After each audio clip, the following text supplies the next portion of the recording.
प्रतिभा madam. Yes sir. सर्वांना नमस्कार. आपल्या सर्वांचे पुनश्च स्वागत. जन अदालत टीम द्वारा आयोजित लेक्चर सिरीज मध्ये आपले सर्वांचे स्वागत करताना मला खूप आनंद होत आहे. टीम जन अदालत तर्फे वकील बंधू भगिनींसाठी विविध विषयांवर त्या विषयातील पारंगत ज्येष्ठ विधिज्ञ यांच्या व्याख्यानाची मालिका गेल्या कित्येक वर्षापासून सुरू आहे. आजच्या या सत्राचे वक्ते ज्येष्ठ विधिज्ञ गुरुवर्य श्री सुधाकररावजी आव्हाड सर आहेत.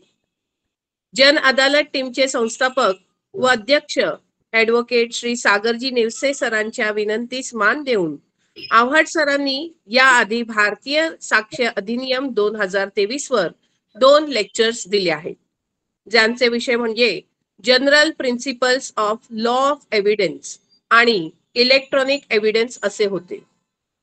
आजच्या या तिसऱ्या पुष्पात आव्हाड सर आपणास comparative study of Indian evidence act आणि भारतीय साक्ष अधिनियम 2023 वर मार्गदर्शन देणार आहे.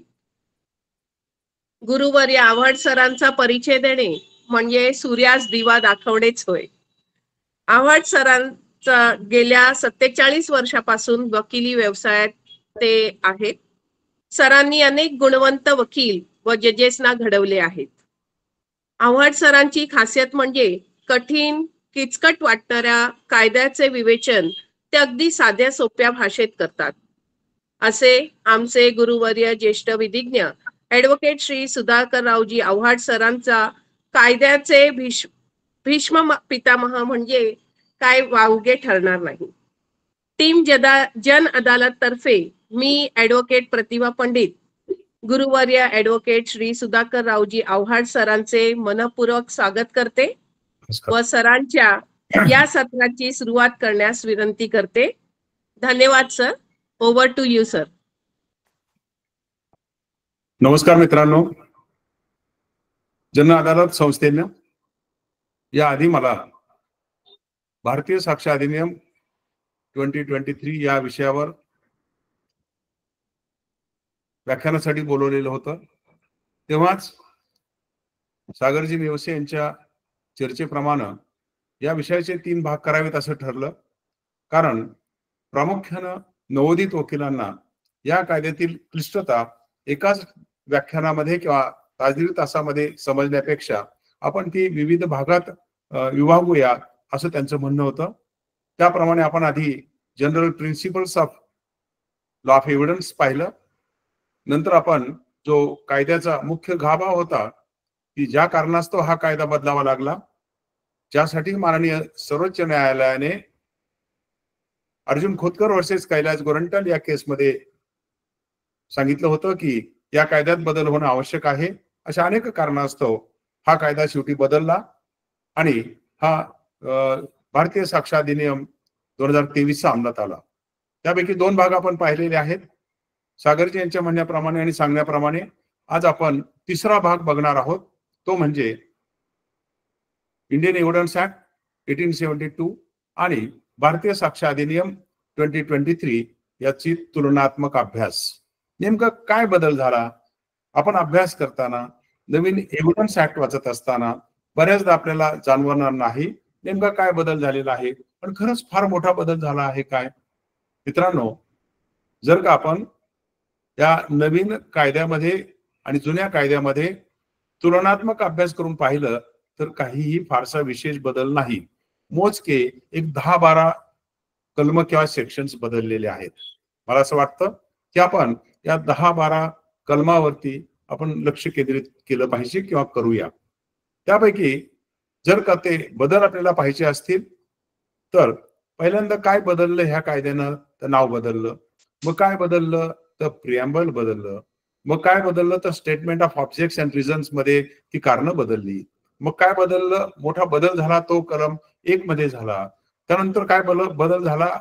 खरा प्रामुख्याचा बदल झाला तो म्हणजे जुन्या कायद्यातील कलम 3 पॅराग्राफ 5 च्या ऐवजी आता नवीन कायद्यातील भारतीय साक्ष अधिनियम यामध्ये कलम 2(1)(ड) यात बदल करण्यात आलेला आहे.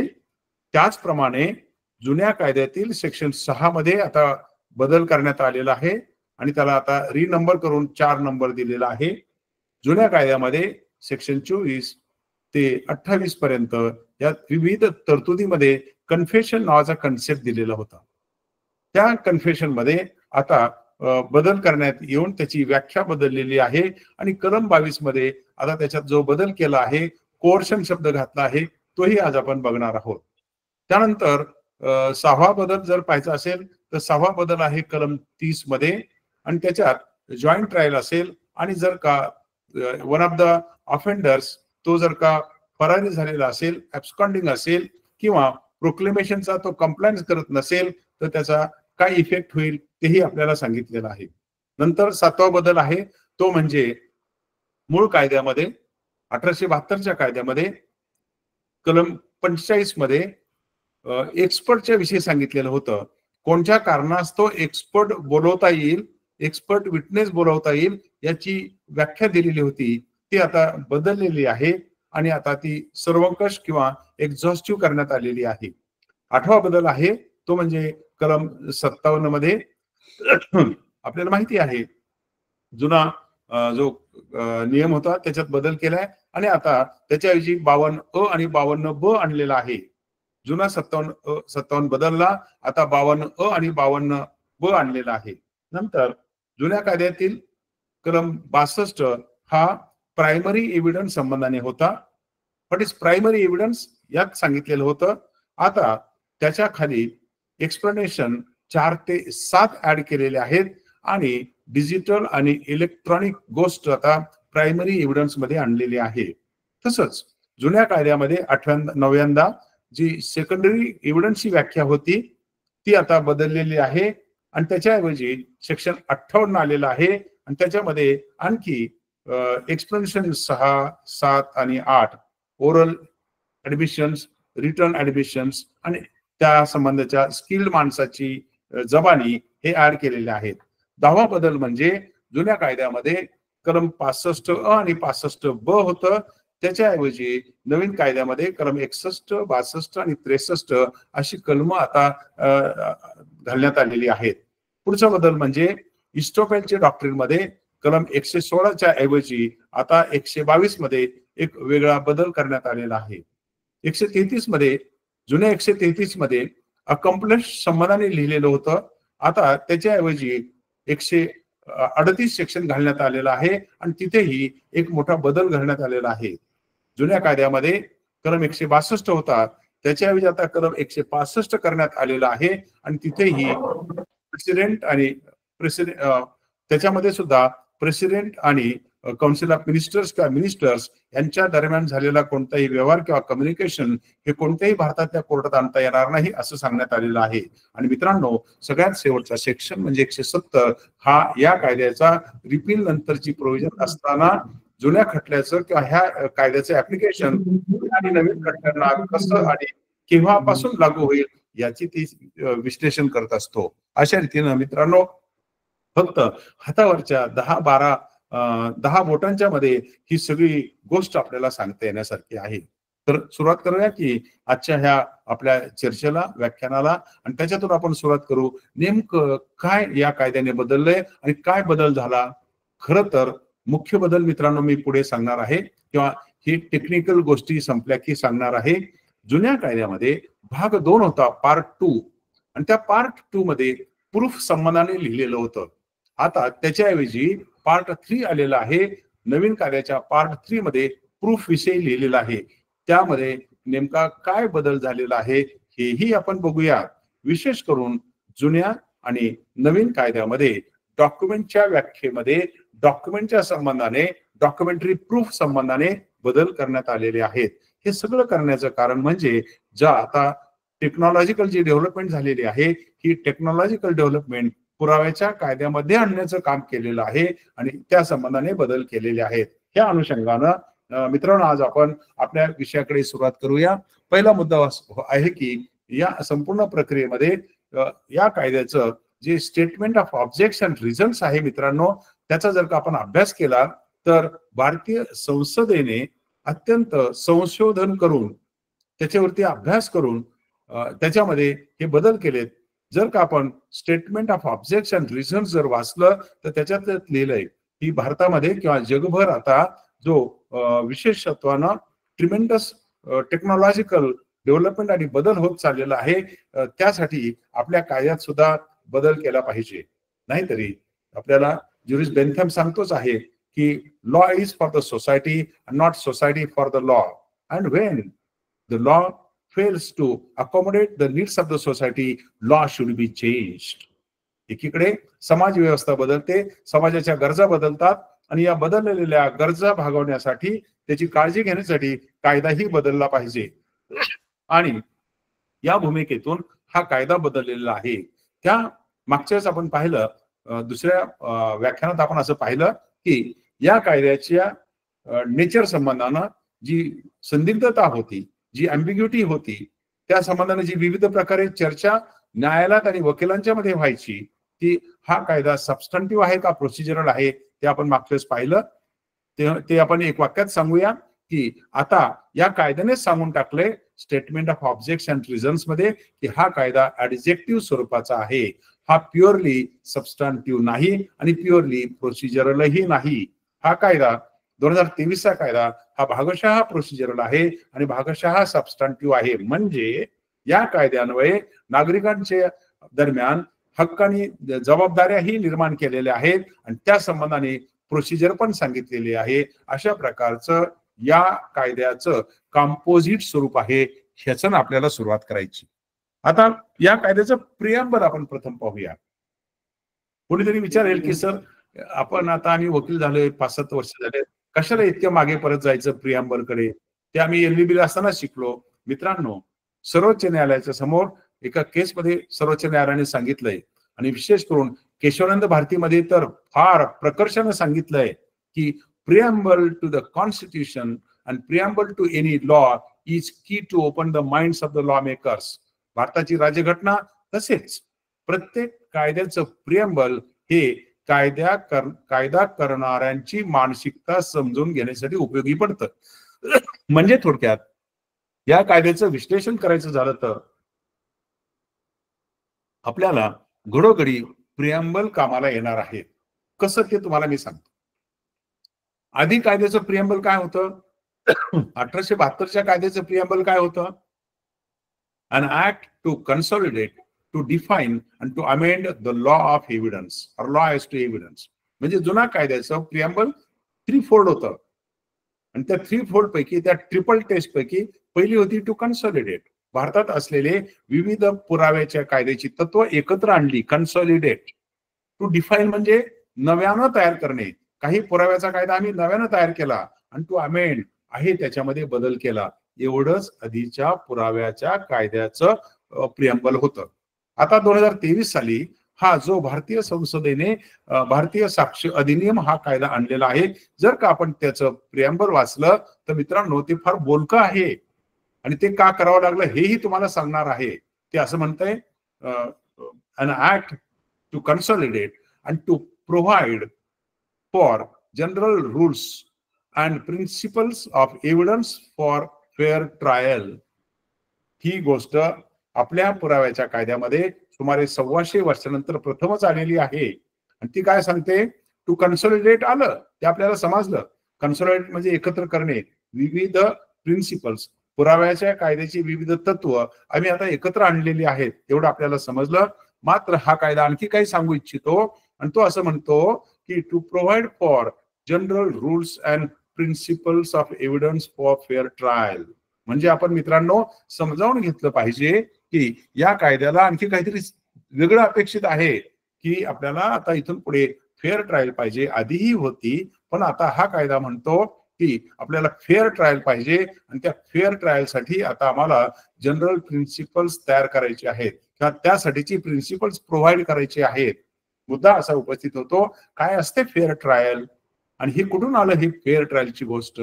आणि जर का आपल्याला फेअर ट्रायल ही गोष्ट समजावून घ्यायची असेल तर मित्रांनो, UDHR म्हणजे universal declaration on human rights of 1948 ह्याच्या कलम आर्टिकल्स 8, 9, 10 आणि 11 कडे गेलं पाहिजे. त्या डिक्लेरेशनच्या त्या आंतरराष्ट्रीय डॉक्युमेंटच्या कलम 8, 9, 10 आणि 11 मध्ये याचं विश्लेषण केलेलं आहे. आणि त्यांनी असं सांगितलंय, the member countries of the UNO shall incorporate in their laws the principle of fair trial. युनोच्या सर्व सदस्य राष्ट्रांनी आपापल्या कायद्यामध्ये फेअर ट्रायल ही गोष्ट, हे तत्व अंतर्भूत केलं पाहिजे. आणि म्हणून आता आंतरराष्ट्रीय डायरेक्शन जी होती, कारण आपला कायदा केव्हा पास झाला, आधीचा 1872, तेव्हा तर काय UDHR किंवा युनोची स्थापना झालेली नव्हती. आणि म्हणून जुन्या कायद्याच्या नंतर युनायटेड नेशनची स्थापना झाली. त्याच्यानंतर universal declaration on human right अंमलात आलं. आणि म्हणून त्याच्याप्रमाणे केलेला हा बदल म्हणजे आंतरराष्ट्रीय समुदायाशी आपण मिळतं जुळतं घेतल्याची पावती ह्या कायद्याचं प्रिअम्बल देतं, हे आपण समजावून घेतलं पाहिजे. आता आपण बघूया की फेअर ट्रायल कुठून आलं हे आपल्याला समजलं. आंतरराष्ट्रीय समुदायाचं जगभराने मान्य केलेलं तत्व आमच्या पुराव्याच्या कायद्यामध्ये सुद्धा आम्ही आता अंतर्भूत करत आहोत, असं आता भारतीय संसदेनं जाहीर केलेलं आहे. आणि यासाठी फेअर ट्रायल म्हणजे काय हे कुठेही त्याच्यात डिफाईन केलेलं नाही.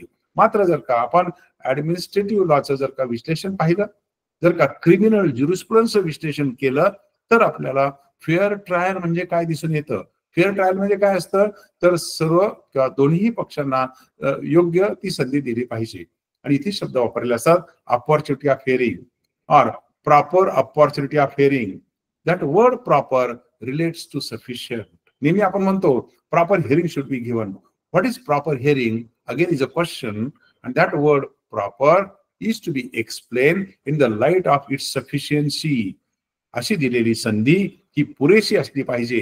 नुसती संधी देऊन उपयोग नाही, आणि ती पुरेशी संधी असलं पाहिजे. हे आपल्या कायद्याच्या, नवीन कायद्याच्या प्रिअम्बल वरून दिसून येतं, फेअर ट्रायल वरून दिसून येतं. म्हणजे थोडक्यात मित्रांनो, इथून पुढे जेव्हा विविध खटल्यांचा जेव्हा कोर्टासमोर विश्लेषण करण्यात येईल, विविध तरतुदीचं चर्चा कोर्टासमोर होईल, वेगवेगळे सिनियर ऍडव्होकेट्स जेव्हा अशा प्रकारच्या गोष्टीचं आर्ग्युमेंट्स करायला लागतील आणि खालपासून माननीय सर्वोच्च न्यायालयांच्या पर्यंत जेव्हा हे मुद्दे जातील, तेव्हा मित्रांनो बघा, इथून पुढे फेअर ट्रायल हा शब्द हा अत्यंत कळीचा मुद्दा होणार आहे.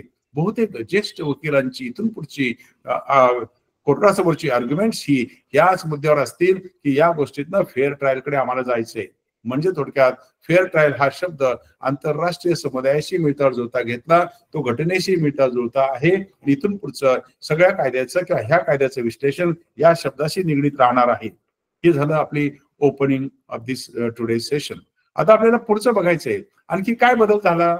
आणि या कायद्याचा सगळ्यात मोठा बदल जो झालेला आहे तो कलम 1 मध्ये झाला मित्रांनो. आधीच्या कायद्याच्या कलम 1 मध्ये सांगितलेलं होतं, this act extends to the whole of India. जर का तुम्ही जुन्या कायद्याचा 1872च्या कायद्याचा कलम 1 जर का काढलं, 1 जर का वाचलं, तर ते सांगतं application of this act it extends to the whole of India. जर का तुम्ही मित्रांनो यानंतर जर का पाहिलं नवीन पुस्तक, तर हे वाक्य मिसिंग आहे, काढून टाकलेलं आहे. नवीन कायद्यामध्ये that this act extends to the whole of India हे वाक्य नाही. कोणतरी विचारेल की का बरं नसावं. आणि ते नसण्याचं कारण म्हणजे बघा, आपण कोणताही कायदा काढा आणि जर कोणत्याही आपल्या ऍक्ट मध्ये जे आपण रोज कोर्टात वापरतो ते जर का काढलं, तर पहिल्या किंवा दुसऱ्या सेक्शन मध्ये सांगितलेलं असतं की this act applies to or within the territory of India. म्हणजे बहुतेक कायद्याचं ऍप्लिकेशन हे टेरिटोरियल ऍप्लिकेशन असतं आणि that applies within the territory of India असंही या कायद्याचं सुद्धा होतं. परंतु जर का आता या कायद्यानं नवीन विचार विनिमय करून अनेक प्रकारचा त्याच्यावरती चर्चा होऊन जर का ते वाक्य काढलं असेल, मित्रांनो निश्चितच काहीतरी कारण असलं पाहिजे. का बरं ते वाक्य काढलं असेल. आणि हे वाक्य काढण्याचं मुख्य कारण आहे डिजिटल एव्हिडन्स. याचं कारण आहे जो आता एव्हिडन्सचा प्रकार बदललेला आहे, इलेक्ट्रॉनिक किंवा डिजिटल एव्हिडन्स आता ही रोज कोर्टामध्ये लागणारी बाब आहे. आणि डिजिटल किंवा इलेक्ट्रॉनिक एव्हिडन्स याला टेरिटोरियल लिमिट्स नसतात. उदाहरणार्थ जर का एखादा बंदुकीची गोळी घालून खून झाला असेल किंवा एखाद्यावरती अशाच प्रकारचा गुन्हा घडला असेल, तर साहजिकच जिथे गुन्हा घडला ते ठिकाण किंवा कायदा ठरवेल त्या ठिकाणी ते खटले चालतात. म्हणजे या ठिकाणी गुन्हा घडला ते किंवा जिथं कृती झाली ते किंवा आपल्या CPC मध्ये जशी कलम आहेत 16, 17, 18, 19, 20 की where the property is situated, immovable property is situated, such court may have jurisdiction. However, you will find in such a case, in this law especially, this has been deleted.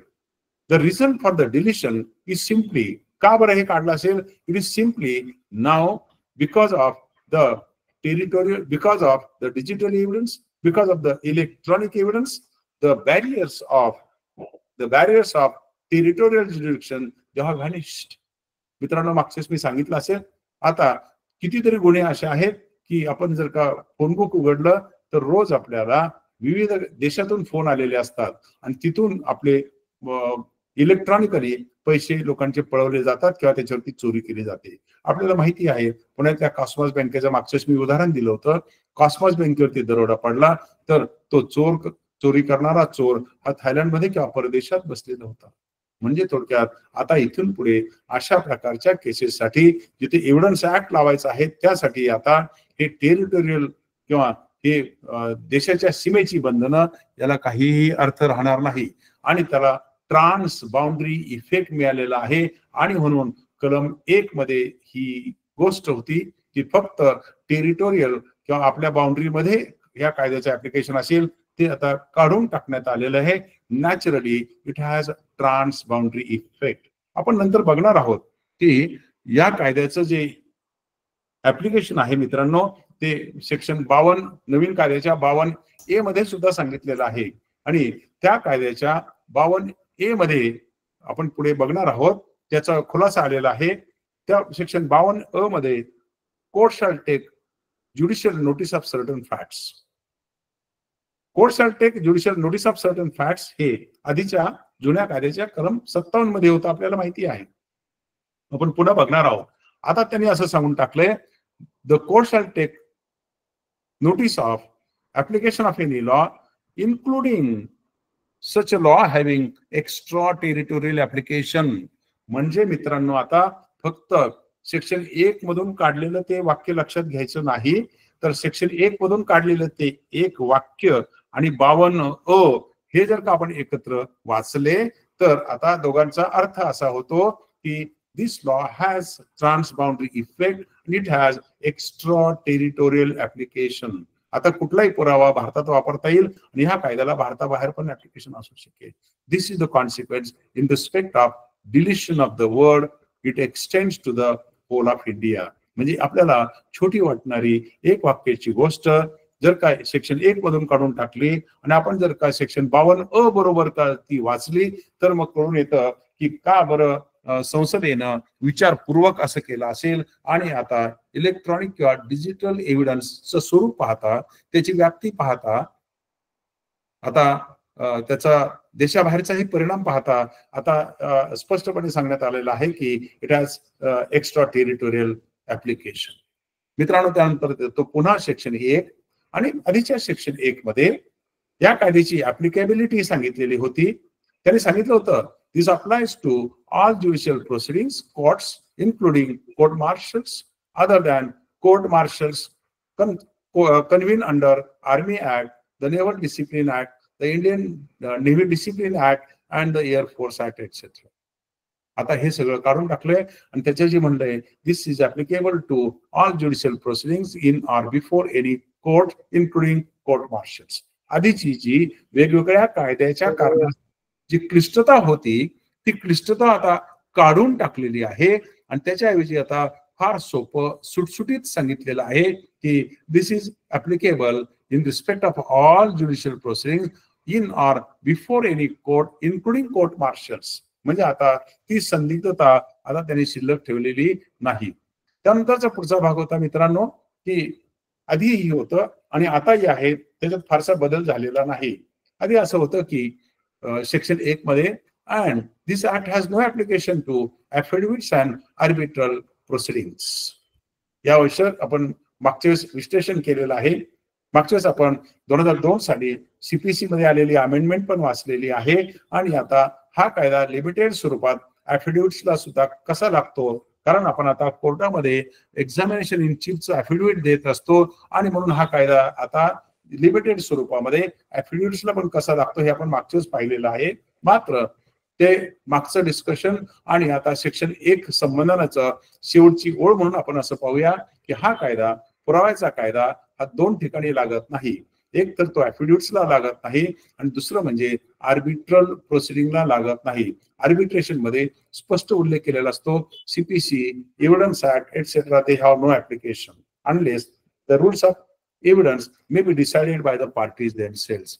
याचा अर्थ असा नव्हे, आपल्यापैकी ज्यांनी कोणी आर्बिट्रल प्रोसिडिंग अटेंड केलेली असतील त्यांना माहिती असेल, शेवटी असं जरी लिहिलं असलं की हा कायदा आर्बिट्रल प्रोसिडिंगला लागत नाही, आर्बिट्रेशनला लागत नाही, तरी सुद्धा जेव्हा आर्बिट्रेशनचे प्रोसिडिंग होतात, आर्बिट्रल प्रोसिडिंग कंडक्ट केले जातात, तेव्हा एवढंच तर घेतला जातो, कागद तर दाखल करतात, डॉक्युमेंट्स फाईल दाखल केलेले असतात, त्याला एक्झिबिट द्यायचे असतात.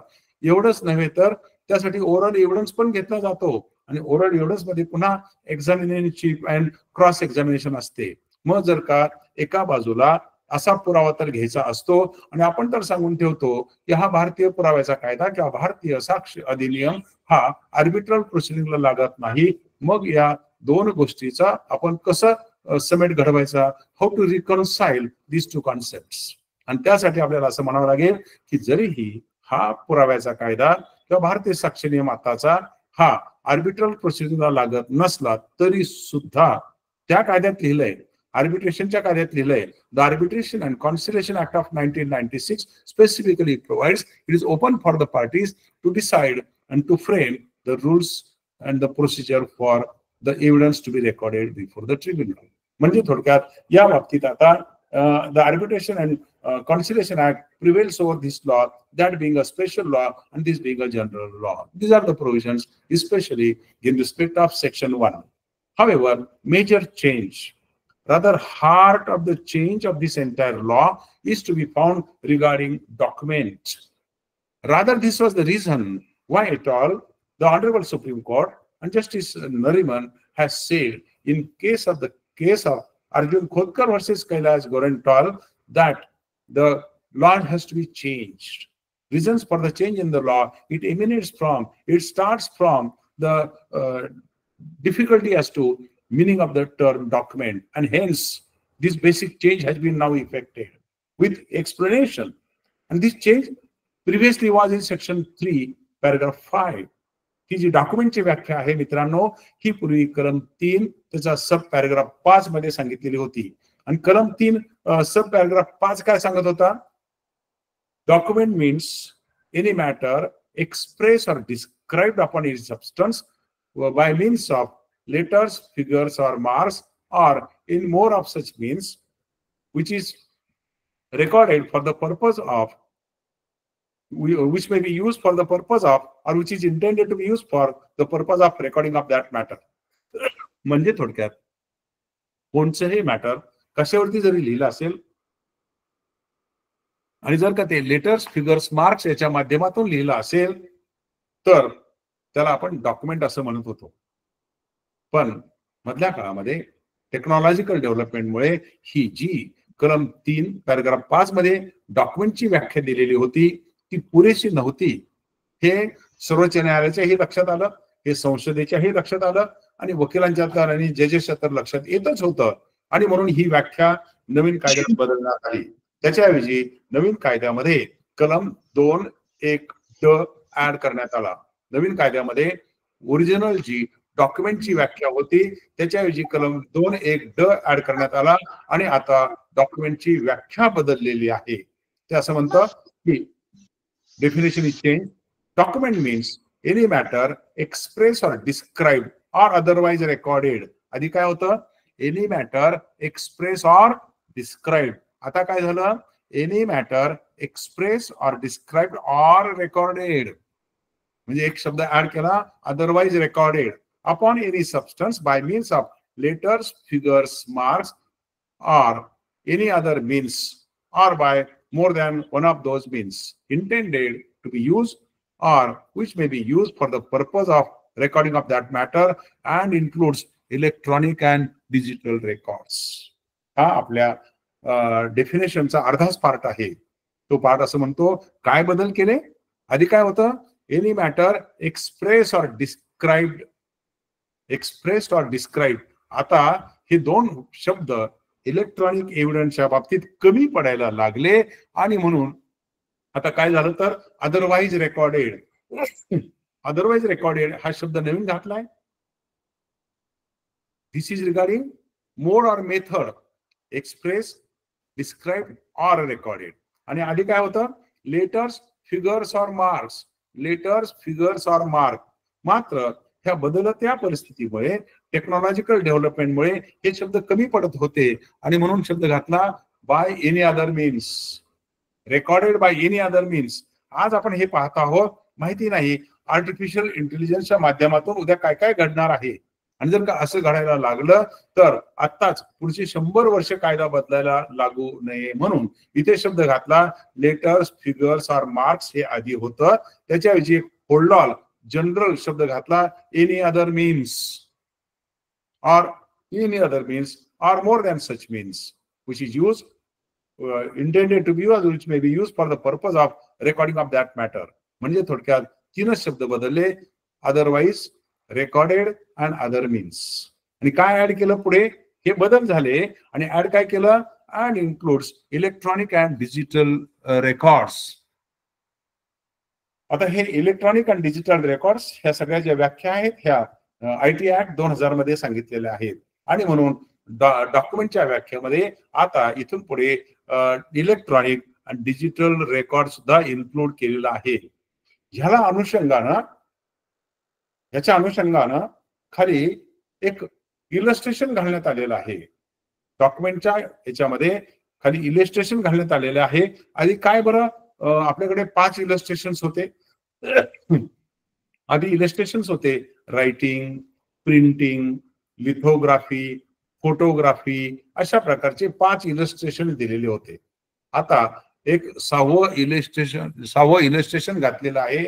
आणि हे इलस्ट्रेशन घालण्याचं कारण म्हणजे electronic record and digital evidence.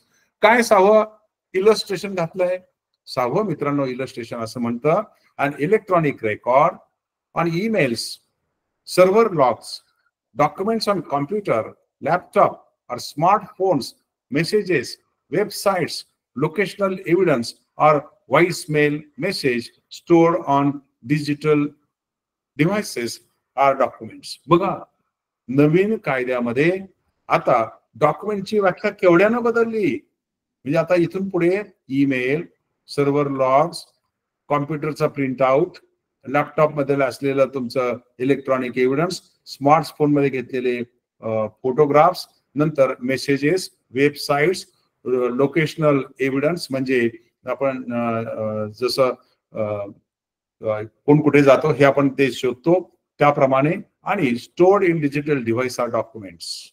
म्हणजे थोडक्यात आता याप्रमाणे जिथं जिथं इलेक्ट्रॉनिक गॅजेट्स आपण वापरतो, हे इन्स्ट्रुमेंट किंवा इक्विपमेंट वापरतो, त्या माध्यमातून आता एव्हिडन्सची व्याख्या अत्यंत एक्झॉस्टिव्ह करण्यात आलेली आहे.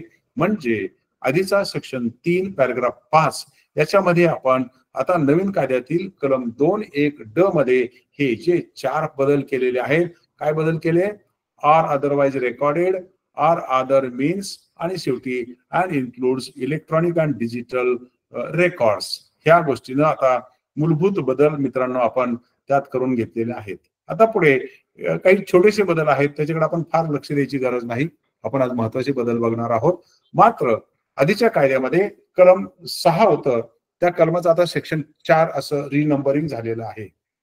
जवळजवळ थीम तीच आहे, एक छोटासा बदल केलाय, तो मी तुम्हाला समजावून सांगतो. आधीचा सेक्शन 6 म्हणायचा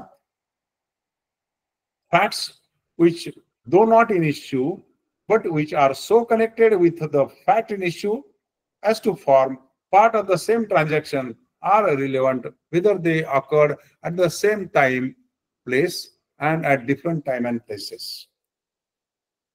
यात बदल केलाय. आणि आधी काय लिमिटेशन होतं, कोणत्या फॅक्ट्स इश्यू मध्ये नसले तरी चालतील. त्याचं हेडिंग खरं त्या सेक्शनचं असं आहे, facts forming the same transaction. म्हणजे एकाच ट्रान्झॅक्शनच्या जर फॅक्ट्स असतील तर, असं त्या सेक्शनचं हेडिंग होतं 6च्या. आता काय बदल केला, आधी म्हटलं होतं ती फॅक्ट जरी ही फॅक्ट इन इश्यू नसली तरी जर का ती फॅक्ट इन इश्यूच्या संबंधाने असली तरी चालू शकतं. मग सेक्शन 6 लागू शकला असता. आणि आता त्याचा स्कोप खूप वायडन केलाय आणि आता त्यांनी सांगितलंय की ती फॅट इन इश्यू असायची पण कारण नाही, ती फॅट रिलेव्हंट फॅट आधीप्रमाणे असायची पण कारण नाही. आय एम सॉरी, ती फॅट इन इश्यू नसली, फक्त जर का रिलेव्हंट फॅक्ट असली तर तरीही that will form part of the same transaction. म्हणजे थोडक्यात पार्ट ऑफ द सेम ट्रान्झॅक्शनची व्याप्ती आता या नवीन सेक्शन 6 ने वाढवून टाकलेली आहे. आता पुढचा जो सेक्शन आहे तो 8, हे खरं तर ती एक टायपोग्राफिकल एरर आधीच्या कायद्यात राहून गेलेली होती, ती त्याच्यानं दुरुस्त केलेली आहे. महत्वाचा बदल झालाय तो म्हणजे नवीन कायद्याचं कलम 22. आधीच्या कायद्यामध्ये आपल्याला माहिती आहे सेक्शन 24, 28, 29 हे विविध कलम हे काय दाखवतात, कन्फेशन अँड ऍडमिशनचे सेक्शन दाखवत होते.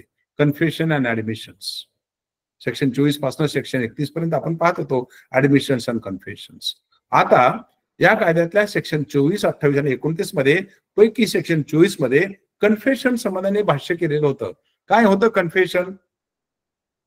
जर का त्या व्यक्तीनं त्याचं स्वतःचं गिल्ट कबूल केलं असेल तर ते कसं असलं पाहिजे? By application of fraud. आणि तो फ्रॉड कसा असला पाहिजे? By threat or inducement. Section 24 ingredient होते, तो फोर्स कसा असला पाहिजे? Threat or inducement. आता त्यात बदल केलाय. त्याचं कारण म्हणजे विविध कोर्टाचे आलेले निकाल, सुप्रीम कोर्टाचा निकाल, आणि आता ह्या सेक्शनच्या ऐवजी जो नवीन सेक्शन 22 आलेला आहे त्या सेक्शन 22 मध्ये शब्द घातलाय कोर्शन. म्हणजे आता जर का नवीन सेक्शन तुम्ही वाचायला गेला 22 तर कसं होतं? इन केस ऑफ कन्फेशन कशानं नसलं पाहिजे कन्फेशन? केव्हा कन्फेशन इरिलेव्हंट होईल? If it is cause by coercion, if it is cause by inducement. जर का या विविध माध्यमातून कोर्शन घडलं तर ते इरिलेव्हंट होईल. थ्रेट असेल इरिलेव्हंट होईल, इंड्युसमेंट असेल इरिलेव्हंट होईल. आणि नवीन कोर्शन शब्द आलाय. कुठं शोधायचा कोर्शन? सगळ्या सिनियर ऐकणाऱ्यांना माहिती आहे, फक्त ज्युनियर वकिलांना सांगतो. हा कोर्शन शब्द या कायद्यात वापरलेला नाही, तो शोधावा लागतो इंडियन कॉन्ट्रॅक्ट ऍक्ट मध्ये. इंडियन कॉन्ट्रॅक्ट ऍक्ट मध्ये कलम 15 मध्ये त्या संबंधाने सांगितलंय. तो जो सेक्शन आहे त्या कायद्यातला कोर्शनची व्याख्या सांगताना तो म्हणतो committing or threatening to commit any property forbidden by Indian penal code and detaining or threatening to detain any property unlawfully so as to cause prejudice to the person, so as to cause him to enter into any transaction. म्हणजे थोडक्यात त्या माणसाचा consent free जेव्हा नसतो तेव्हा coercion होतं, असं आपण त्या कॉन्ट्रॅक्ट ऍक्ट मध्ये पाहिलेलं होतं. तसं ते कोर्शन आता यात ऍड केलेलं आहे. म्हणजे याचा जर का आपण नीट अभ्यास केला, का बरं संसदेनं आधी जर थ्रेट होतं, आधी जर इंड्युसमेंट होतं, आता कोर्शननी काय साधलं? तर इतकंच म्हणावं लागेल की विविध निकालात असं दिसून आलेलं होतं की ज्या प्रकारे एखाद्या व्यक्तीला आमिष दाखवलं जाऊ शकतं हे विविध प्रकारचं असू शकतं. आणि म्हणून कलम 15 कॉन्ट्रॅक्ट ऍक्टच्या द्वारे किंवा त्याच्या ऍप्लिकेशनच्या द्वारे, त्याच्या अंमलबजावणीच्या द्वारे किंवा त्या इन्ग्रेडियंटच्या द्वारे जर का अशा प्रकारचं कन्फेशन एक्स्ट्रॅक्ट करण्यात आलेलं असेल तर ते कन्फेशन इरिलेव्हंट असेल. एवढंच फक्त आता आपल्याला या कलमानं किंवा या नवीन कलमानं सांगितलेलं आहे. पुढचा इश्यू आहे कलम 30. हे कलम 30 जे होतं कन्फेशनच्या यादीतलं, हे असं होतं की जर का 2 किंवा अधिक गुन्हेगारांच्या संबंधानं एखादी ट्रायल चालू असेल आणि त्यातल्या एखाद्याने जर का कन्फेशन केलं असेल तर त्याचा दुसऱ्यावर काय इफेक्ट होईल? 2 किंवा अधिकांची ट्रायल असेल आणि त्यापैकी एकाने कन्फेशन केलं तर दुसऱ्यावरती त्याचा काय इफेक्ट होऊ शकतो? अशा प्रकारची गोष्ट जुन्या कायद्यात होती, ती कलम 30 मध्ये सांगितलेली होती. आणि त्या हेडिंगखाली तो सेक्शन असा सांगत होता, Wien more persons than one are being tried jointly for same offense and a confession made by one of such persons affecting himself and some other of such persons is proved, the court may take into consideration such confession as well as against him as well as against other person who makes such confession. म्हणजे थोडक्यात हे confession त्याच्या against लागू होईल आणि त्याच्या त्या joint trial मधले जे इतर आहेत को ऑफेंडर्स त्यांच्या विरुद्ध पण लागू होईल. याच्यामध्ये बदल केलाय आणि ते बदल विविध खटल्यामध्ये आलेले जे ऑफेंडर्स असायचे ते ऍब्स्कॉन्ड असायचे, त्यांच्या गैरहजेरीत एकाच आरोपीची केस सुरू व्हायची किंवा काही आरोपीची केस सुरू व्हायची, काही आरोपी कोर्टासमोर नव्हते, त्यांनी प्रोक्लेमेशन जे आपण इश्यू करतो त्याच्या कंडिशन्स फॉलो केलेल्या नव्हत्या आणि म्हणून नवीन कायद्यात बदल करण्यात आला. तो बदल असा आहे एक्सपेन्शनच्या खालचा.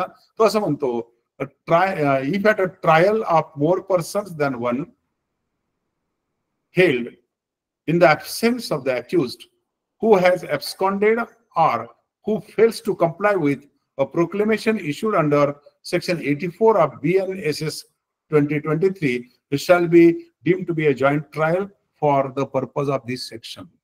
म्हणजे एखादा आरोपी हा गैरहजर असला, ऍब्स्कॉन्डिंग असला, फरारी असला किंवा त्याच्या विरुद्ध जे प्रोक्लेमेशन इश्यू केलेलं असतं त्याचं त्यांनी व्हायलेशन केलेलं असेल तर मग तो कोर्टासमोर नसला तरीही ही जॉईंट ट्रायल आहे असं समजायचं. म्हणजे थोडक्यात विविध प्रकारच्या ट्रायलवरती केवळ एखादा गुन्हेगार गैरहजर आहे अशा कारणास्तव त्याचा इफेक्ट होऊ नये एवढाच त्याचा विषय होता. आता पुढच्या सेक्शन होता नवीन सेक्शन 31 आणि जुना सेक्शन 37. हा विशेष महत्वाचा नाही कारण हा पुन्हा डिजिटल गॅजेट संबंधीचा आहे, गव्हर्नमेंट गॅजेट संबंधीचा आहे.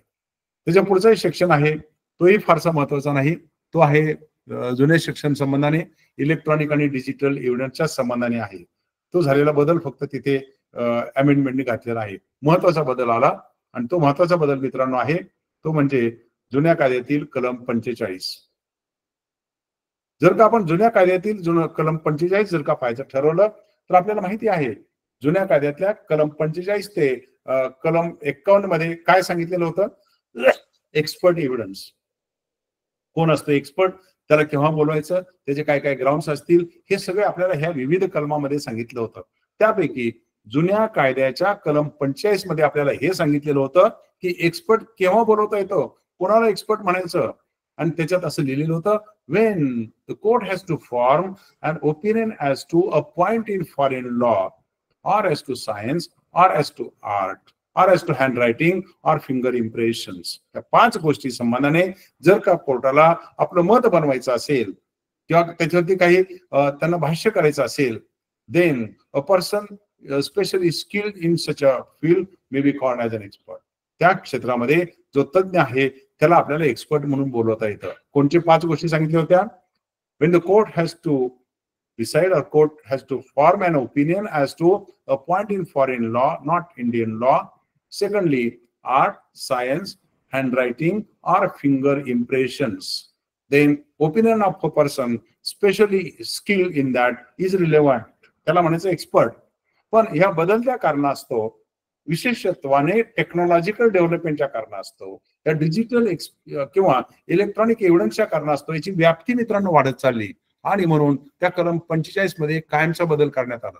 इतका मोठा बदल केलाय की पुढचे 100 वर्ष काय बदल करायची गरज पडणार नाही. ते जे 5 शब्द होते, when the court has to form an opinion as to a point in foreign law or as to science or as to art or as to handwriting or finger impression, या 5 मध्ये आता 6वा शब्द ऍड केलाय मित्रांनो, or any other field. कोणत्याही कारणास्तव कोर्टाला आता मत बनवायचं असेल किंवा निर्णय द्यायचा असेल आणि काही डिफिकल्टी येत असेल तर आता तुम्हाला एक्सपर्ट बोलवता येईल.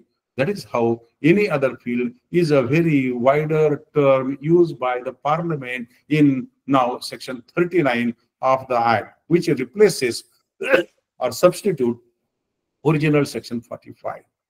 Then we come to the next consequence.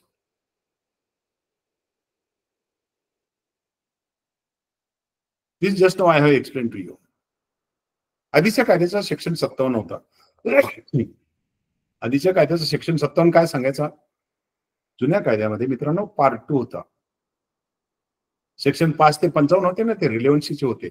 56, 57, 58 हे सांगत होते पार्ट 2 मधले what facts to be proved and not to be proved, proof of facts. त्यापैकी जुन्या कायद्यातला सेक्शन 56 असं सांगत होता की facts of which court shall take a judicial notice need not be proved or facts judicially noticeable need not be proved. ज्या गोष्टींची court स्वतःहून दखल घ्यायला पाहिजे, त्या गोष्टी सिद्ध करायची जरुरी नाही, असं कशात सांगितलं होतं? सेक्शन 56. आणि मित्रांनो, हे जे 10-12 सेक्शन्स आहेत ना, 56 पासून 65 पर्यंतचे, त्याच्यात फक्त 5 नंबरचा फरक आहे. म्हणजे उदाहरणार्थ, जुना जर का सेक्शन 56 असेल तेव्हाचा, 57 असेल त्याच्यानंतर 5 वजा केले की आताचा नंबर येतो. तेव्हाचा आताचा 53 असला तर तेव्हाचा तो 58 असेल. म्हणजे 2 नंबर मध्ये फक्त 5च्या सिरीजचा फरक पडतो, हे लक्षात ठेवा. आणि मग इथे काय सांगितले आता की ज्युडिशियल नोट कशाची घ्यायची आणि ते सिद्ध करायची गरज नाही. तर 57 सेक्शन मध्ये बरीच लांब जेंट्री ठेवलेली आहे आणि तिथे आता बदल केला आहे. त्याच्यात 52 घातला आहे खाली इलस्ट्रेशन मध्ये, आणि तो म्हणतो court to take judicial notice of all laws in force in the territory of India including laws having extra territorial operations, अशी एक ऍडिशन करण्यात आलेली आहे. एवढंच नव्हे तर खाली आणखी एक लिहिलंय 52 मध्ये, that requires court to take judicial notice of international treaty, agreements or conventions with country or countries by India or decisions made by India at international association or other bodies. म्हणजे थोडक्यात जुन्या कायद्यात अनावश्यक असलेले शब्द काढून टाकले. आंतरराष्ट्रीय समुदायाच्या बरोबर भारताचे झालेले सर्व करारमदार त्याची आता एन्फोर्सिबिलिटी झाली, आणि एखादा कायदा हा भारताबाहेर जरी लागू होत असला तरीही त्या संबंधाने याच्यात तरतूद करण्यात आलेली आहे. पुढचा प्रोव्हिजन आहे सेक्शन 59 मध्ये. सेक्शन 59 आपल्याला असं सांगत होता, 59 आणि 60 सेक्शन आहेत, आपण पुन्हा बघणार आहोत वेळ मिळाला तर.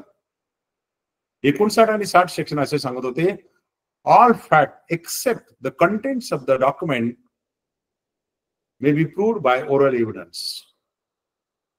डॉक्युमेंट सोडून, डॉक्युमेंटरी एव्हिडन्स सोडून बाकी सगळ्या फॅक्ट ओरल एव्हिडन्स सांगता येतात, असं आपल्याला तो सेक्शन सांगत होता, सेक्शन 59. 60 सेक्शन काय सांगत होता? Oral evidence must be direct, not hearsay. ते आपण मागचेच बघितलंय, what is hearsay, what is oral evidence, ते बघितलंय. त्यापैकी हा section 59, all fact except the contents of the document to be proved by, may be proved by oral evidence. काय करतात, दुरुस्ती केली त्याच्यात, आता ते बघूया. मी तुम्हाला सांगितलं त्याच्यातनं 5 वजा केले की नवीन सेक्शन येतो. 59 मधनं 5 वजा केले की 54 सेक्शन आला, आणि याच्यामध्ये आता तो आधीचा सेक्शन कमी करून त्यामध्ये जे रिझन्स घालण्यात आले ते घातलेत इलेक्ट्रॉनिक रेकॉर्ड्स. म्हणजे थोडक्यात ती जी डॉक्युमेंटची आपण व्याख्या बदलली ना मित्रांनो, त्या बदललेल्या व्याख्येचा रेफरन्स आता नवीन सेक्शन 54 मध्ये घेतलेला आहे. आता पुढचा सेक्शन आहे सेक्शन जुना 62, नवीन 57. हे सांगताना तुम्हाला ते जे 5 सेक्शन आहेत ना, ते मला एकदा थोडक्यात सांगितले पाहिजे. 61, 62, 63, 64, 65. 61 सेक्शन काय होता? Contents of document may be proved bye primary or secondary evidence. 62 section काय सांगत होता? Primary evidence means when document itself is produced for the inspection of the court. 63 section काय सांगत होता? What is secondary evidence? मग 64 section काय सांगत होता? When primary evidence should be given. 65 section जुना काय सांगायचा? What is when secondary evidence is admissible. मग हे प्रत्येक सेक्शन मधून 5-5 आकडा वजा केला की नवीन सेक्शन यायला लागले. आणि आता जर का जुना सेक्शन 62 म्हणजे प्रायमरी एव्हिडन्स म्हणजे काय याची व्याख्या आता त्याने बदललेली आहे.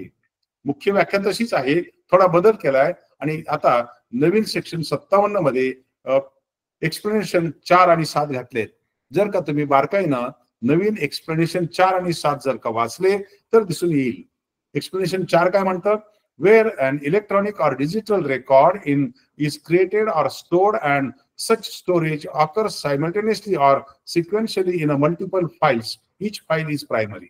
म्हणजे ह्या 4 ते 7 चा आपण अभ्यास केला तर असं दिसून येईल की आता विविध प्रकारे ह्या 4 एक्सप्लेनेशन मध्ये विविध मेथड सांगितलेले आहेत, आणि त्या मेथडच्या द्वारे आता इलेक्ट्रॉनिक किंवा डिजिटल एव्हिडन्स आपल्याला देता येतो किंवा सांगता येतो.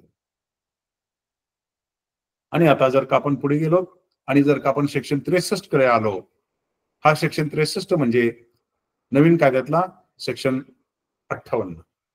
हा सेक्शन 63 म्हणजे कोणता सेक्शन? Regarding secondary evidence. आपण पाहिलं 61, 62 प्रायमरी, 63 सेकंडरी आणि 64 when primary to be given, 65 when secondary to be given. मग हा जुन्या कायद्यातला 63 सेक्शन सांगत होता आपल्याला की certificate copies to be given, copies made and compared to be given, the oral account is to be given. हे अशा प्रकारचे 5 कारण किंवा 5 प्रकारचा सेकंडरी एव्हिडन्स आपल्याला आधीच्या कलम 63 मध्ये सांगितलेला होता. आता नवीन कायद्यामध्ये सेकंडरीचं एक्सटेन्शन केलेलं आहे आणि नवीन 3 पोट कलम घातलेली आहेत. सेकंडरी एव्हिडन्स इन्क्लूड्स, आता त्याच्यात अजून आधीचे 5 अधिक 3 असे 8 घातलेले आहेत. काय घातलंय? Oral admissions is secondary evidence, written admissions is secondary evidence, and evidence of a person who has examined the documents and who is skilled in the examination of such document, then that is said to be the secondary evidence.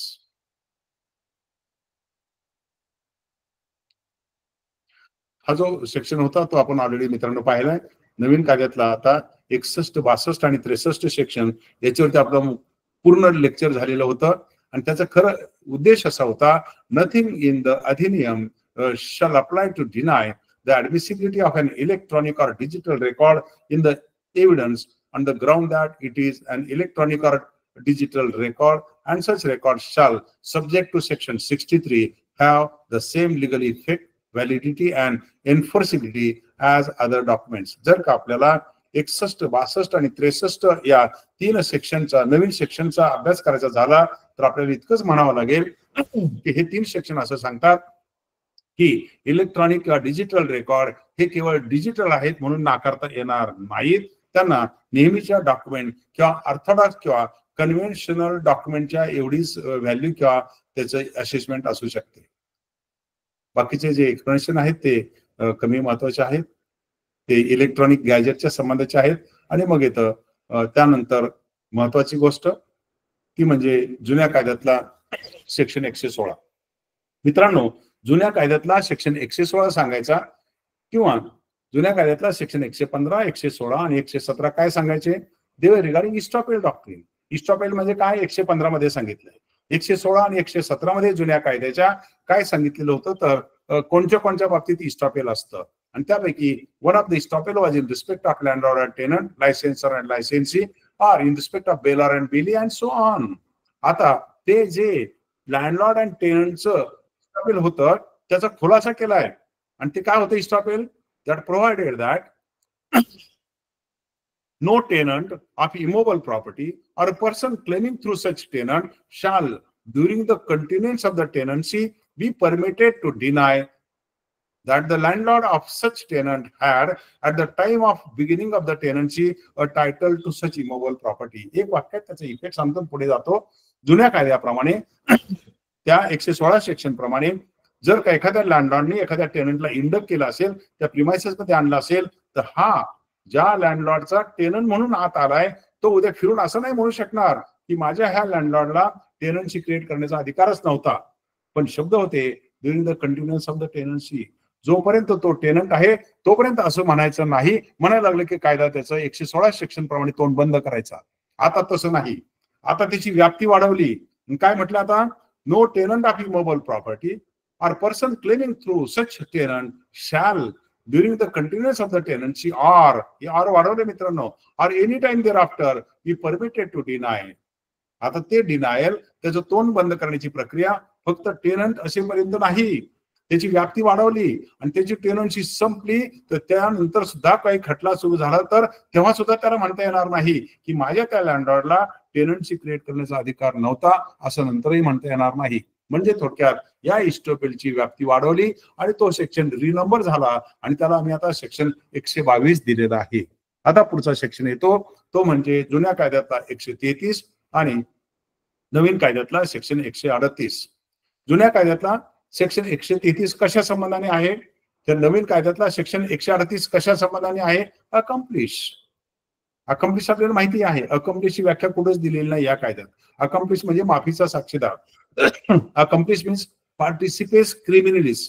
Accomplish म्हणजे ज्याने गुन्ह्यामध्ये भाग घेतला मात्र तो turn about झाला आणि आपला मित्राला फशी पाडून तो सांगायला लागला मला वाचवा, आता मी याला गुंतवण्यासाठी तुम्हाला मदत करतो, तो अकम्प्लिश, तो माफीचा साक्षीदार.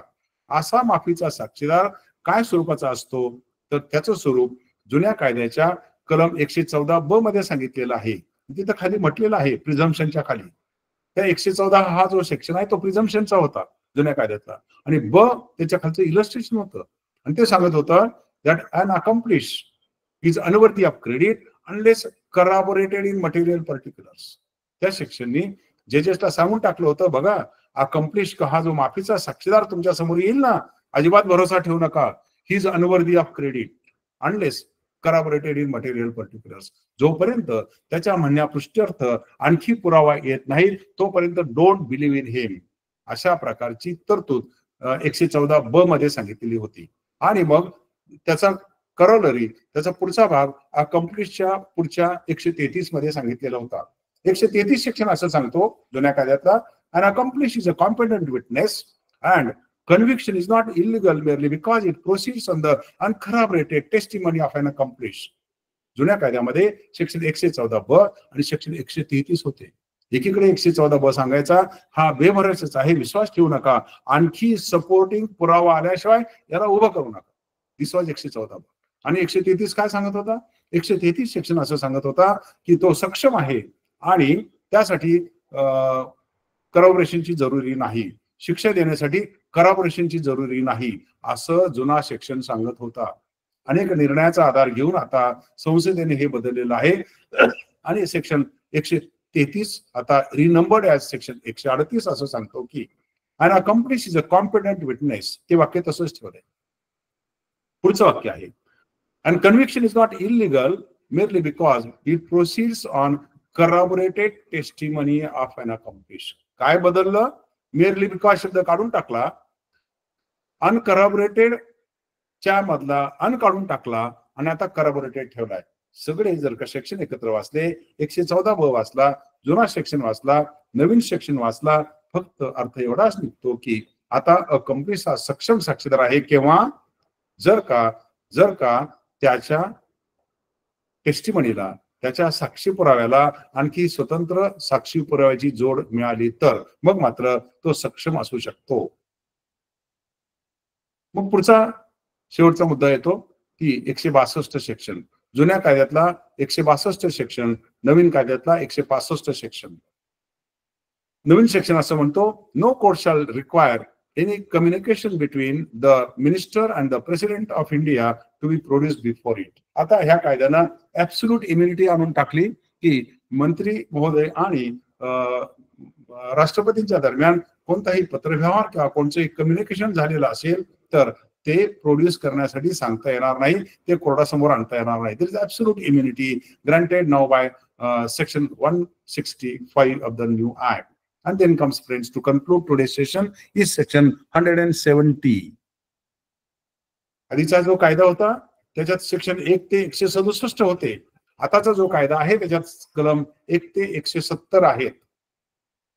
हा जो आहे तो रिपीलचा आहे. आधीचा कायदा आम्ही काढून टाकला, आधीचा कायदा आम्ही नष्ट करून टाकला किंवा रिपील केला किंवा सबस्टिट्यूट केला आणि हा नवीन कायदा आणला. नवीन कायदा कधीपासून लावायचा? नेहमी प्रश्न उपस्थित होतो की नवीन कायदा रिट्रोस्पेक्टिव्ह आहे का, प्रॉस्पेक्टिव्ह आहे का, रिट्रोएक्टिव्ह आहे. कायद्याचे 3 प्रकार असतात. मागचा लागला रिट्रोस्पेक्टिव्ह, आजपासून पुढे लागला प्रॉस्पेक्टिव्ह, आणि जर का कधी मागचा कधी पुढचा लागला त्याला म्हणतात रिट्रोएक्टिव्ह. हा कायदा ह्या 3 पैकी कशा स्वरूपाचा आहे याचं काही नंतर इंटरप्रिटेशन करायला लागू नये, कोर्टामध्ये जायला लागू नये म्हणून 170 कलमाने फार सुस्पष्टता आणली. आणि तो कलम असं म्हणतात की notwithstanding such repeal, if there is any application, trial, inquiry, investigation, proceeding or appeal pending, then the same shall be dealt with as per the old act as if this act has not come into force. म्हणजे काय झालं तर जुन्या कायद्याखाली कोणते application असेल, appeal असेल, inquiry असेल, इन्व्हेस्टिगेशन असेल, ट्रायल असेल और प्रोसिडिंग असेल, अशा 6 प्रकारचं काहीतरी असेल कोर्टासमोर pending as on the commencement of this act, ज्या दिवशी हा कायदा अंमलात आला त्या दिवशी जर काही प्रोसिडिंग पेंडिंग असतील तर काय होईल? That will be conducted as per the provisions of the old act. त्या अशा प्रत्येक गोष्टीला, अशा 6 प्रकारच्या प्रत्येक गोष्टीला जुना कायदा लागू होईल. म्हणजे याच्यात काय आलं बघा, सिव्हिल पण आलं आणि क्रिमिनल पण आलं. म्हणजे थोडक्यात सिव्हिल आणि criminal proceedings they will be regulated with reference to the provisions of the old act only. Friends, this is simply to conclude our today's session in respect of the comparative study and comparative discussion in respect of various amendments effected by the Parliament after due consideration in the Indian Evidence Act of 1872. This has been changed, this has been repealed, and that has been substituted by Bharatiya Sakshya Adhiniyam 2023. With this, friends, I conclude and I thank the Jan Adalat Institute as well as Sagarji Nevse and his colleagues for giving me this opportunity to deliver today's session, as well as I'm thankful to all of you for listening me carefully for hour or so. Friends, it is very interesting that we have divided this into 3 parts. Firstly, general principles, then the heart of it as to document and the documentary evidence, etc. And then the today's part, exactly where is the change as to the old and the new law. With this, I conclude. And friends, thank you very much. Sir, आपण दिलेल्या मार्गदर्शनाबद्दल पूर्ण team जन अदालत तर्फे आपले खूप खूप धन्यवाद sir. मी advocate प्रतिभा Pandit, team जन अदालतचे संस्थापक व अध्यक्ष श्री सागरजी नेवसे यांना धन्यवाद करते की त्यांनी मला ही संधी दिली. धन्यवाद sir. Award sir, you have enlightened us with your knowledge and depth of your studies. Once again, I would like to extend our gratitude towards you. Thank you so much, sir. I declare that the lecture is over. Thank you, everyone. Thank you so much. Friends, I will share the soft copy of this entire lecture on Jan Adalat group. Thank you. Thank you so much. Thank you, sir.